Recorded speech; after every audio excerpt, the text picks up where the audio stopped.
ఇప్పుడు అవే సినిమాలు ఇప్పుడు రీమేక్ చేస్తే నడుస్తాయి అంటారా? మీరు అప్పుడు ఫ్లాప్ అయ్యాయి 1 or 2 films డెఫినెట్గా బాగుంటాయి. Any time like Kokila, Priyatama, these films can be like సర్వసుందర గారు అబ్బాయి హార్ట్ ట్రాన్స్ప్లాంటేషన్ మీద తీసింది ఫస్ట్ ఫిల్మ్ అది.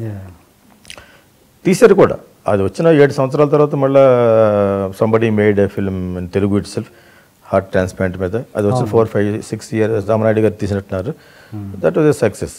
వాళ్ళు ఫార్మాట్ డిఫరెంట్గా తీశారు, కొంత టైం కూడా అయింది. అప్పుడు that was the first operation done by doctor Venugopal. అది నేను ఇన్స్పైర్ అయ్యి నాన్న మీద ప్రేమతో, ఇప్పుడు మీ నాన్నకి ప్రేమతో ఉన్నారు కదా, సబ్జెక్ట్ అది కాదు, తండ్రికి కొడుకు మీద ప్రేమతోటి father gives heart to the son. అది యాక్చువల్గా అంటే ఆ సబ్జెక్టులు మళ్ళీ కొత్తగానే ఉంటాయి యాక్చువల్గా తీస్తే. అది యూతునీషియా అని ఒకటి ఉంటుంది, మెర్సీ కిల్లింగ్ మీద ఎవరు తీయలేదు, because it's not legally accepted కాబట్టి కొన్ని కంట్రీస్లో, ఏ కంట్రీలో కూడా యాక్సెప్ట్ చేయలేదు. They might accept mercy killing is nothing wrong. వాళ్ళు ఓల్డ్ పీపుల్ సఫర్ అయ్యేదానికంటే it's better, some diseased people better రిటర్న్గా సఫర్ అయ్యేదానికంటే మోడర్న్ కాన్సెప్ట్లో it is better to die. అది లీగలైజ్ చేస్తారు కొంతకాలం పోతే. It's only matter of time. Like organ transplantation, organ donation తప్పు అని కొన్ని కంట్రీస్ ఉన్నాయి, ఆర్గన్ తప్పు కాదని చాలా కంట్రీస్ యాక్సెప్ట్ చేస్తున్నాయి. కాబట్టి దాన్ని ఎక్స్ప్లాయిట్ చేస్తూ బిజినెస్ చేయడం అనేది క్రైమ్. ఎవరికి 10 రూపాయలు ఇచ్చి కిడ్నీ కొని 10 లక్షలు అమ్మటం తప్పు కదా. నిజంగా ఇచ్చినోడు ఆ డబ్బు అతనికి ఉపయోగపడి అతని లైఫ్ సెటిల్ అవుద్ది అనుకుంటే ఉన్న 2 కిడ్నీస్లో 1 కిడ్నీ ఇవ్వచ్చు. దాన్ని ఎక్స్ప్లాయిట్ చేస్తున్న కంట్రీస్ మటుకు తప్పది. It's a very big crime. అది యాక్చువల్గా I made a subject Krishna గారితో తీద్దామని ఎప్పుడు 94లో ఇప్పుడు ఆయనకి అదే బాండ్ ఫిల్మ్లో తీద్దాం ఈ ఆర్గన్స్ బిజినెస్ పెద్ద ర్యాకెట్ అప్పుడు ఆర్గన్స్ అమ్మడం అనేది. నేను కొంచెం హెవీగా ఎందుకు థింక్ చేసేవాడిని అంటే ఆల్రెడీ మిగతా వాళ్ళందరూ ఈ మత్తలు మామలు ఈ టైప్ ఆఫ్ సినిమాలు తీస్తూ ఉంటారు కదా, కోడళ్ళు వాళ్ళు. సో నేను కూడా వన్ అమాంగ్ దెమ్ కింద తీయటంలో వాట్ ఈస్ అ ఫన్ అని. అంటే నా నా నా అభిరుచి కూడా అది కాదు యాక్చువల్గా. అందరూ ఉంటారు, మళ్ళీ కోకిల్లో కూడా అన్నయ్య ఉంటాడు, వదిన ఉంటే వాళ్ళందరూ ఉంటారు. That's only for the characterization to supporting the main theme of the film అంతే. అందుకని వాళ్ళ మీదే ఫోకస్ చేసి సినిమా తీసే వాళ్ళు చాలామంది ఉన్నారు. చాలా సక్సెస్ రేట్ కూడా ఎక్కువ వాళ్ళకి. They made very beautiful films. నేను కూడా ఎంజాయ్ చేస్తాను. కానీ నేను కొంచెం which I wanted to touch some subjects where people have not touched before, అలా తీయాలని. అది దానికి ఒక కారణం ఉంది. కారణం ఏంటంటే సంకీర్తన సబ్జెక్టు ఇళయరాజా గారికి చెప్పేటప్పుడు నా అన్ని కంపోజిషన్లు బయటకు తీసుకెళ్ళేవారు అనమాట. Because I wanted to inspire him అని ఆయన కూడా అనేవారు అనమాట. ఫస్ట్ ఫిల్మ్కి ఏదో కోయంబత్తూరు దగ్గర ఇక్కడ ఒక డ్యామ్ ఉంటే దానికి దగ్గరలో ఒక గెస్ట్ హౌస్ ఉంటే అక్కడ తీసుకెళ్ళారు. కోయంబత్తూరులో ఉన్నాం. Weaver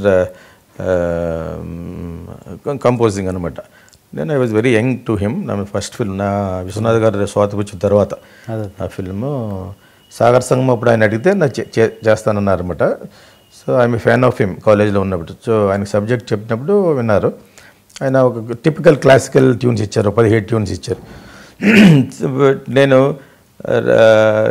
I don't want this అని అనమాట. అంత వినేసింది, అంత అయిపోయింది. మనకి ఏం కావాలన్నారు. So I want something very semi classical, it should be very కొంచెం స్టైలిష్గా లైటర్ వెయిన్ మ్యూజిక్ కావాలి. అందులో నాకు కంపోజ్ చేసిన తర్వాత రజనీకాంత్ సినిమా కూడా కంపోజ్ చేశారు. అమ్మ విన్కలో ఏదో ఒక పాట ఒకటి ఉంటుంది అమ్మ మీద. So I don't want completely on that kind of ఇది, something very light music, light and ఏదో ఒక చోట ఇట్స్ క్లాసికల్ టచ్ ఇవ్వడం కోసం అక్కడక్కడ అలాగే ఇస్తూ ఉంటాం. జనపదం కూడా రావాలి కాబట్టి వాట్ ఈజ్ జనపదం అని అడిగాడు ఆయన. So I told him this is what విలేజ్లో you have to remind our village because that is the roots of Andhra Pradesh for India. So ఆ కల్చర్ని కూడా అక్కడ కలుపుతూ the song should go very light అని అన్నాను అనమాట. ఆ రోజు ఎవరో స్వామీజీ 115 సంవత్సరాల ఏజ్ ఉన్న ఆయన పొలాచిలో ఉంటే అక్కడ తీసుకెళ్ళారు నైట్ నన్ను. మన్నాడు కూర్చొని వరుసగా 2 daysలో ఒక 25 ట్యూన్స్ ట్యూన్ చేశారు. వాట్ ఎవర్ ఐ వాంట్ అనమాట. అలాగే పుట్టినవే సంకీర్తన పాటలు యాక్చువల్గా. అది అయిపోయింది, అంతా అయిపోయింది, సినిమా అయిపోయింది, నాకు ఏదో అవార్డు వచ్చింది.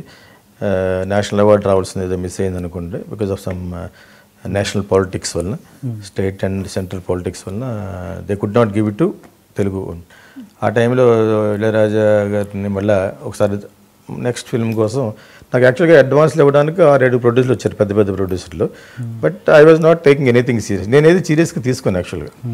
సో ఐ థింక్ ప్రాక్టికల్గా సినిమా తీయాలంటే it's lot of chemistry is required. ఒక్క నిమిషం సార్, మీరు టాపిక్ డివేట్ అని అడిగిన దానికి ప్రతి క్వశ్చన్ మన దాంట్లో వస్తుంది. ప్రతి క్వశ్చన్ మీరు ఇప్పుడు ఏదైతే చెప్పారో దాని గురించి చెప్తే చాలా క్రిస్ప్గా ఉంటుంది, కనెక్టివిటీ ఎక్కువ. ఇప్పుడు మీరు డివేట్ ఎక్కడికి వెళ్ళిపోయారు అనుకోండి, అవన్నీ ఉన్నాయి క్వశ్చన్స్. ఏది ఎందుకు అవార్డు రాలేదు, ఎందుకు ఇది, అవన్నీ ఉన్నాయి. నేషనల్ అవార్డు ప్రతిదీ ఉంది. సంకీర్తన అప్పుడు నాగార్జున తర్వాత ఎందుకు చేయలేదు, ఇవన్నీ ఉంటాయి. మీరు అనేది ఇన్కనెక్టెడ్ గా చెప్తున్నాను యాక్చువల్గా. అలా కాకుండా మీకు మ్యాటర్ ఆఫ్ ద ఫ్యాక్ట్ గా చెప్పాలి. ఏదైతే అడిగారు దానికి చెప్పారనుకోండి, ప్రతిదీ నా దగ్గర ఉన్నాయి, క్వశ్చన్స్ ఉన్నాయి. ఓకే దెన్ దీనికి చెప్తాను యాక్చువల్లీ దాని క్లైమాక్స్ యాక్చువల్గా why you made only those films అని అడిగారు మీరు. దానికి కారణం ఏంటంటే ఇళయరాజా ఆఫ్టర్ గెటింగ్ అవార్డ్, అదే మీరు ఫైనాన్షియల్గా పెద్ద సక్సెస్ కాదు ఆ ఫిల్మ్ సంకీర్తన యాక్చువల్గా. సో దాని గురించి ఆయన చేసిన ఇంకొక 3 సినిమాలు ఉన్నాయి చిరంజీవి గారితో, రుద్రవీణ, ఆరాధన. మీ తెలుగు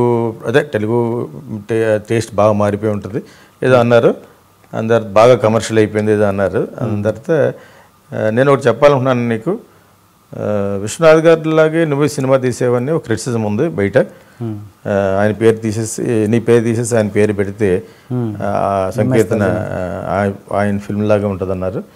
సో నీ మార్క్తో సినిమా తీయాలి,